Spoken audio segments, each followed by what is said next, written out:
പഹൽഗാം ഭീകരാക്രമണം, അത് കഴിഞ്ഞിട്ട് കനത്ത തിരിച്ചടി ഓപ്പറേഷൻ സിന്ദൂർ, അത് ലോകം മുഴുവൻ അംഗീകരിക്കപ്പെട്ടു. ഇതെല്ലാം കഴിഞ്ഞപ്പോൾ നമ്മൾ അന്ന് പുറത്തു വരാത്തൊരു വിവരം ഇപ്പോൾ കേൾക്കുന്നുണ്ട്. പഹൽഗാമിലെ ഭീകരാക്രമണത്തിന് പിന്നിൽ നമ്മൾ കേട്ടിരുന്നത് ജയ്ഷെ മുഹമ്മദ്, ലഷ്കർ എ തൊയ്യബയൊക്കെയാണ്. ഇപ്പോൾ കേൾക്കുന്നത് സാക്ഷാൽ ഈ ഫലസ്തീനിലെ ഹമാസ് കൂടി അതിന്റെ പിന്നിലുണ്ടായിരുന്നു. ശരിയാണോ അത്? അതെന്താന്ന് വെച്ചാല് ഇപ്പൊ ലഷ്കർ എ തയ്യബയ്ക്ക് പാകിസ്ഥാനിലൊരു രാഷ്ട്രീയ സംഘടനയുണ്ട്. അതിന്റെ പേര് പാകിസ്ഥാൻ മർക്കസി മുസ്ലിം ലീഗ് എന്നാണ്. പാകിസ്ഥാൻ മർക്കസി മുസ്ലിം ലീഗ്. കാരണം ഈ ലഷ്കർ എ തയ്യബയ്ക്ക് എന്തെങ്കിലും നിരോധിക്കുമ്പോൾ അവർക്ക് വേറെ സംഘടനകളൊക്കെ, അത് ഇവിടെയും അങ്ങനെയാണല്ലോ ചെയ്യുക. സിറിമിയെ നിരോധിച്ചാൽ വേറെ, പോപ്പുലർ ഫ്രണ്ടിനെ നിരോധിച്ചാൽ വേറെ, ഇതിങ്ങനെ നിറം മാറിക്കൊണ്ടിരിക്കുമല്ലോ. അപ്പൊ അവിടെ ലഷ്കർ എ തയ്യബയ്ക്ക് ഒരു രാഷ്ട്രീയ സംഘടന ഇതുണ്ട്, പാകിസ്ഥാൻ മർക്കസി മുസ്ലിം ലീഗ്, PMML എന്നാണ് അതിന്റെ കമാൻഡറായിട്ടുള്ള ഫൈസൽ നദീം ഒരു വീഡിയോയിൽ വെളിപ്പെടുത്തുന്നുണ്ട്. പുതിയ വീഡിയോ ആണ്.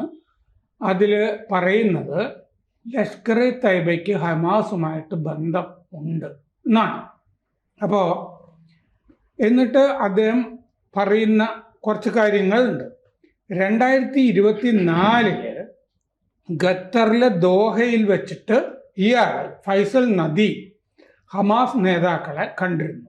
ദോഹയിൽ വെച്ചിട്ട് ഹമാസ് നേതാക്കളെ ഇയാൾ പോയി കണ്ടു, ലഷ്കർ എ തയ്യബയുടെ ഈ നേതാവ്. അപ്പോൾ ഈ നദീം എന്ന് പറയുന്ന ഈ ലഷ്കർ എ തയ്യബ നേതാവ്, അയാൾ പാകിസ്ഥാനിലെ സിന്ധിൽ ആണ് പ്രവർത്തിക്കുന്നത്. അയാള് പറയുന്നത് ഈ പഹൽഗാം ആക്രമണത്തിന്റെ സൂത്രധാരനായിട്ടുള്ള സൈഫുള്ള കസൂരി എന്ന് പറഞ്ഞ ആളുണ്ട്. നമ്മുടെ കുറ്റപത്രത്തിലൊക്കെ ഇന്ത്യ പറഞ്ഞിട്ടുണ്ട്, NIA കുറ്റപത്രത്തില് സൈഫുള്ള കസൂരി പാകിസ്ഥാൻകാരൻ ആയിരുന്നു അതിന്റെ സൂത്രധാരൻ എന്ന് പറഞ്ഞിട്ടുണ്ട്. ഈ സൈഫുള്ള കസൂരി അന്ന് ദോഹയില് ഈ ഫൈസൽ നദീമിന്റെ കൂടെ ഹമാസ് നേതാക്കളെ കണ്ടിരുന്നു എന്ന് ഈ വീഡിയോയിൽ പറഞ്ഞിട്ടുണ്ട്. പഹൽഗാമിന്റെ സൂത്രധാരനായ സൈഫുള്ള കസൂരി എന്നൊന്നും വീഡിയോയിൽ പറഞ്ഞിട്ടില്ല, അത് നമുക്കറിയാവുന്നതാണല്ലോ. ഇയാൾ പറഞ്ഞിരിക്കുന്നത് സൈഫുള്ള കസൂരിയും എൻ്റെ കൂടെ അന്ന് ദോഹയിൽ ഹമാസ് നേതാക്കളെ കാണാൻ ഉണ്ടായിരുന്നു എന്നൊരു വീഡിയോ. ഇന്നൊരു വീഡിയോ തെളിവ് വന്നിരിക്കുന്നു. ഇവര് രണ്ടുപേരും കൂടി പോയിട്ട് അവിടെ കണ്ടത്, ദോഹയിൽ കണ്ടത്, അവരുടെ ഈ ഹമാസിന്റെ ഈ പൊളിറ്റിക്കൽ വിഭാഗത്തിന്റെ മേധാവി ഖലീദ് മഷാലിനെ ആണ് കണ്ടത് എന്ന് പറഞ്ഞിട്ടുണ്ട്. അപ്പോൾ ഇപ്പോൾ സൗത്ത് ഏഷ്യയിലെ ഭീകര സംഘടനകൾക്ക് ഈ മിഡിൽ ഈസ്റ്റിലെ ഭീകര സംഘടനകളുമായിട്ട് ബന്ധം എല്ലാവരും ഒരു ഏകോപിപ്പിച്ച് ആണ് പ്രവർത്തിക്കുന്നതെന്ന് വ്യക്തമായി. ഇതിൻ്റെ ലോജിസ്റ്റിക്സ്, പ്രചാരണ തന്ത്രങ്ങൾ, ക്യാമ്പയിനുകൾ, ഓപ്പറേഷനുകൾ, പരിശീലനം, ഇതൊക്കെ തമ്മിൽ ബന്ധപ്പെടുന്നുണ്ട് എന്നർത്ഥം.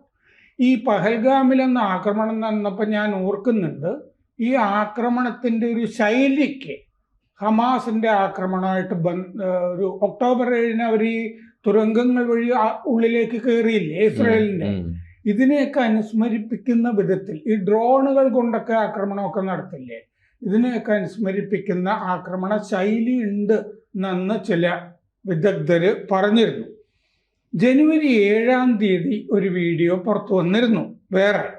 അതിൽ Hamas commander Naji Zaheer Lashkar commander Rasheed Ali സന്ധുവിനെ പാക് ഗുജ്റൻവാലയിൽ കാണുന്ന വീഡിയോ ആണ് വന്നിരുന്നത്. അതായത് പാകിസ്ഥാൻ പഞ്ചാബിലെ ഗുജ്റൻവാലയിൽ ഈ ഹമാസ് കമാൻഡർ നജി സഹീർ വന്നു. എന്നിട്ട് ലഷ്കർ കമാൻഡർ റഷീദ് അലിയുടെ കൂടെയൊക്കെ ഇയാൾ നടപ്പുണ്ടായിരുന്നു. അവിടെ ഈ PMML എന്ന് പറഞ്ഞില്ലേ, ലഷ്കറിന്റെ രാഷ്ട്രീയ സംഘടന, അവരുടെ പൊതുയോഗത്തിൽ മുഖ്യാതിഥിയായിട്ടാണ് ഈ ഹമാസിന്റെ കമാൻഡർ നജി സഹീർ വന്നിരുന്നത് പരസ്യമായിട്ട്. അപ്പോൾ പരസ്യമായിട്ട് ലഷ്കറിന്റെ ഒരു പൊതുയോഗത്തിലും അയാൾ വന്നിരുന്നു. ഇതിന്റെ വീഡിയോകൾ ഇപ്പോഴും അവൈലബിൾ ആണ്. ഈ സഹീർ പാകിസ്ഥാനിൽ 15 തവണ വന്നിട്ടുണ്ട്, ഹമാസ് നേതാവ്. ഈ പാകിസ്ഥാൻ മറ്റേ അധിനിവേശ ഈ കശ്മീരില് POKയില് ഹമാസ് നേതാക്കള് ഈ വിക്ടറി ഡേ ഉണ്ടല്ലോ ഇവരുടെ, അതിൽ പങ്കെടുത്തതായിട്ട് നമ്മൾ നേരത്തെ ചർച്ച ചെയ്തിട്ടുണ്ട്. അപ്പോൾ അമേരിക്ക ഈ ലഷ്കർ എ തൈബയെ ഭീകര സംഘടനയായിട്ട് പ്രഖ്യാപിച്ചിട്ടുണ്ട്. ഇപ്പോൾ ഈ ഭീകര സംഘടനകൾ തമ്മിൽ ബന്ധമുണ്ട്, ഹമാസുമായിട്ട് ബന്ധമുണ്ട് എന്നുള്ളതൊക്കെ ഇന്ത്യക്ക് ഇപ്പോൾ ദൃശ്യ തെളിവുകൾ തന്നെ FATF കൊടുക്കാനുള്ളത് കിട്ടി. കാരണം സാമ്പത്തിക ഉപരോധം ഒക്കെ ഇത്തരം രാജ്യങ്ങൾക്കെതിരെ നടപ്പാക്കുന്നത് രാജ്യാന്തര തലത്തിലുള്ള സംഘടനയായ ഈ financial action task force FATF ആണ്. അവിടെ കൊണ്ടുപോയി നമ്മൾ പരാതിപ്പെട്ടാൽ പാകിസ്ഥാനെതിരെ ഉപരോധമൊക്കെ ഗ്രേ ലിസ്റ്റിൽ പാകിസ്ഥാനെ അവർ പെടുത്തും. പിന്നെ ഈ IMF ലോൺ പോലുള്ള സാധനമൊന്നും പാകിസ്ഥാന് കൊടുക്കാൻ പറ്റില്ല. അങ്ങനെ പാകിസ്ഥാനെ ഒറ്റപ്പെടുത്താനുള്ള ശ്രമങ്ങളൊക്കെ നമുക്ക് ഈ ദൃശ്യ തെളിവുകൾ വെച്ച് നടപ്പാക്കാവുന്നതാണ്. അപ്പോൾ ഇത്രയും ഹമാസിൻ്റെ, അതുകൊണ്ടാണ് ഇസ്രയേലിൻ്റെ സ്ഥാനപതി റൂവൻ 2 ആഴ്ച മുമ്പ് പറഞ്ഞിരുന്നത്, ഒരു കാരണവശാലും പാകിസ്ഥാൻ സേനയെ ഞങ്ങൾ മറ്റേ ഗാസ രാജ്യാന്തര സേനയിൽ ഞങ്ങൾ സമ്മതിക്കില്ല എന്ന് അദ്ദേഹം ഇസ്രയേലിന്റെ നയം പറഞ്ഞിരുന്നില്ലേ. അവർക്ക് ഹമാസുമായിട്ട് ബന്ധമുണ്ട് പാകിസ്ഥാന്. അതുകൊണ്ട് ഹമാസിനെതിരായ ഒരു സേന എന്നുള്ള നിലയ്ക്ക് അവിടെ പ്രവർത്തിക്കാൻ വന്നാൽ ഇവർ ഒന്നിച്ചു നീങ്ങുകയേ ഉള്ളൂ. അതാണ് ഇസ്രയേൽ പറഞ്ഞതിന്റെ അർത്ഥം. അപ്പൊ ഈ ഘട്ടത്തിലാണ് ഈ പഹൽഗാമിന്റെ ആക്രമണത്തിന്റെ പിന്നിൽ തന്നെ ഹമാസ് ഉണ്ടോ എന്നുള്ള സംശയം സൂചന നൽകുന്ന ഒരു വീഡിയോ നൽകി. അതെ, ഇത് സാറേ ഒരു സംശയവുമില്ല. ഇപ്പൊ ലോകത്തില് ആര് തമ്മിലാണ് അപാരമായ നെറ്റ്വർക്ക് ഉള്ളതെന്ന് ചോദിച്ചാൽ സമാധാന പ്രേമികൾ തമ്മിലല്ല, ഗാന്ധിയന്മാർ തമ്മിലും സോഷ്യലിസ്റ്റുകളും ഒന്നും തമ്മിൽ ഇത്തരത്തിലൊരു ആത്മബന്ധമൊന്നുമില്ല, രാജ്യാന്തര ബന്ധമുണ്ടെന്ന് ഞാൻ കരുതുന്നില്ല. എന്നാൽ ഇസ്ലാമിക ഭീകരവാദികൾക്ക് അപാരമായ ആത്മബന്ധമുണ്ട്, അതിലൊരു തർക്കവുമില്ല. അത് ആർക്കും സംശയം ഉണ്ടാവില്ല. പിന്നെ അത് ഇന്ത്യയിലെ പ്രതിപക്ഷമൊക്കെ ആയിട്ടും ഒക്കെ ഉണ്ടാവും, ആർക്കും ആരോടൊക്കെ ഉണ്ടെന്നറിയില്ല. എന്തായാലും തീവ്രവാദികൾ തമ്മിലുണ്ട്, എല്ലാ തീവ്രവാദ പ്രസ്ഥാനങ്ങളും ഉണ്ട്. പിന്നെ ഇതിനെക്കുറിച്ചൊരു വാർത്ത ഞാൻ മറ്റെവിടെയോ വായിച്ചിരുന്നു നേരത്തെ. ഈ ലഷ്കറിന് കുറെ കൂടി ആത്മബന്ധം ഹമാസുമായിട്ടുണ്ടാവാൻ ഇടയായ ഒരു സാങ്കേതിക പ്രശ്നം അവർക്കിടയിൽ ഉണ്ടായിരുന്നു. കാരണം ഈ ഹൂത്തികളുണ്ടല്ലോ, അവർ ഷിയ തീവ്രവാദികളാണല്ലോ. ഷിയ തീവ്രവാദികളുടെ സഹായം ഹമാസ് സ്വീകരിക്കണമോ, അത് സ്വീകരിച്ചില്ലെങ്കിൽ ഞങ്ങൾക്ക് ബദൽ സഹായം IS-ൻ്റേത് കിട്ടുമോ, സുന്നി തീവ്രവാദികളെ ആയ മൂവ്മെൻറ്റുകളുടെ ഒരു കൂട്ടായ്മ വേണ്ടേ എന്നൊക്കെ ഒരു ആലോചന നടന്നതായിട്ട് ഞാൻ നേരത്തെ വായിച്ചിട്ടുണ്ട്. അങ്ങനെയാണെങ്കിലും അവർക്ക് ലഷ്കറുമായിട്ട് ബന്ധമുണ്ടാകും, ലഷ്കറുമായിട്ട്, അതുപോലെ ജയ്ഷെ മുഹമ്മദുമായിട്ട്, ISIS-ഉമായിട്ട്. IS പാകിസ്ഥാനും ഉണ്ടല്ലോ. കാരണം എന്താണെന്ന് വെച്ചാൽ ഇറാനാണല്ലോ ഹമാസിന് 3000 കോടി രൂപ ഒരു കൊല്ലം കൊടുക്കുന്നത്. അതെ, അതായത് ഒരു ഷിയ രാജ്യം സുന്നികളെ സഹായിക്കുകയാണ്. ഇറാന്റെ ആപ്പീസ് പൂട്ടിക്കഴിഞ്ഞാൽ പിന്നെ സഹായം വേണോ, എവിടെ നിന്ന് കിട്ടും? അങ്ങനെ അവർ തേടിയിട്ടുണ്ടാകാം. അതുണ്ടാവും സാറേ, തീർച്ചയായിട്ടും ഉണ്ടാവും. മാത്രമല്ല ഇത് ഇന്ത്യയിലെ ഇപ്പൊ സാറ് ചോദിച്ചൊരു ചോദ്യം ഉണ്ടല്ലോ, സഹായിക്കാം.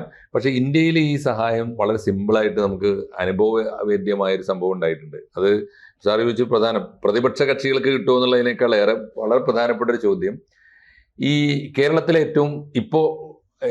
ഏറ്റവും വലിയ ഇസ്ലാമിക ഭീകരവാദ പ്രസ്ഥാനം എന്ന് പറയാവുന്ന SDPI ഉണ്ടല്ലോ, അതിന്റെ അച്ഛൻ ഈ NDF ആണല്ലോ, പോപ്പുലർ ഫ്രണ്ടിന് മുമ്പേ. അതിന്റെ ബാപ്പ, അച്ഛൻ എന്ന് പറഞ്ഞാൽ പിന്നെ കുഴപ്പമല്ലേ.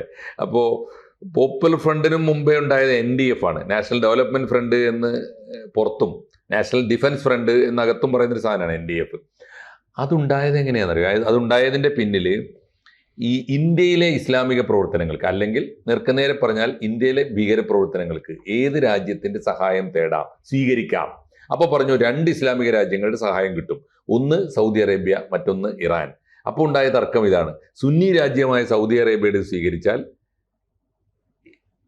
ഷിയ രാജ്യമായ ഇറാൻ്റേത് സ്വീകരിക്കണമോ, ഇതായിരുന്നു തർക്കം. എന്താ തർക്കത്തിന്റെ അവസാനം ഉണ്ടായതെന്ന് അറിയോ?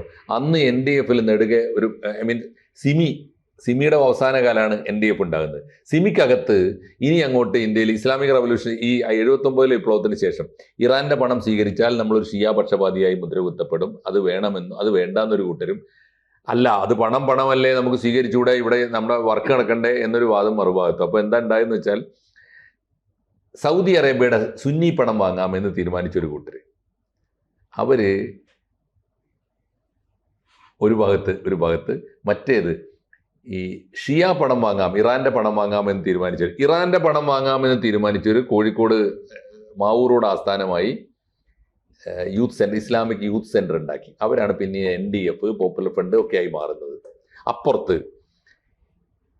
ഇറാന്റെ പണം മതി എന്ന് തീരുമാനിച്ചവർ അരീക്കോട് കേന്ദ്രമാക്കി ഇസ്ലാമിക് ഫൗണ്ടേഷൻ ഉണ്ടാക്കി. എന്ന് പറഞ്ഞാൽ ഏത് പണം വേണം തീരുമാനിച്ചതിൻ്റെ പേരിലാണ്. പിന്നെന്താ സംഭവിച്ചത്?